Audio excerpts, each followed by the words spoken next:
मूर्ख मंडली पंचतंत्र की कहानी।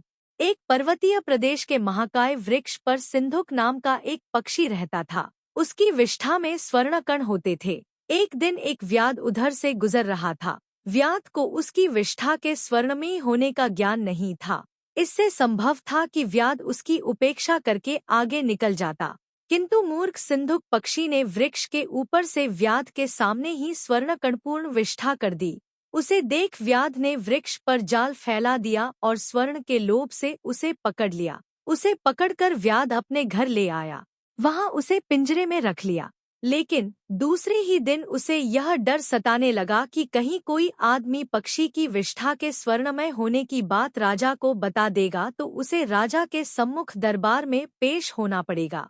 संभव है राजा उसे दंड भी दे। इस भय से उसने स्वयं राजा के सामने पक्षी को पेश कर दिया। राजा ने पक्षी को पूरी सावधानी के साथ रखने की आज्ञा निकाल दी, किंतु राजा के मंत्री ने राजा को सलाह दी कि इस व्याध की मूर्खतापूर्ण बात पर विश्वास करके उपहास का पात्र न बनो। कभी कोई पक्षी भी स्वर्णमयी विष्ठा दे सकता है, इसे छोड़ दीजिए। राजा ने मंत्री की सलाह मानकर उसे छोड़ दिया। जाते हुए वह राज्य के प्रवेश द्वार पर बैठकर फिर स्वर्णमयी विष्ठा कर गया और जाते जाते कहता गया, पूर्वं तावदेह मूर्खो द्वितीयः पाशबंधकै ततो राजा च मंत्री च सर्व वै मूर्ख मंडलम। अर्थात पहले तो मैं ही मूर्ख था जिसने व्याध के सामने विष्ठा की, फिर व्याध ने मूर्खता दिखलाई जो व्यर्थ ही मुझे राजा के सामने ले गया। उसके बाद राजा और मंत्री भी मूर्खों के सरताज निकले। इस राज्य में सब मूर्ख मंडल ही एकत्र हुआ है।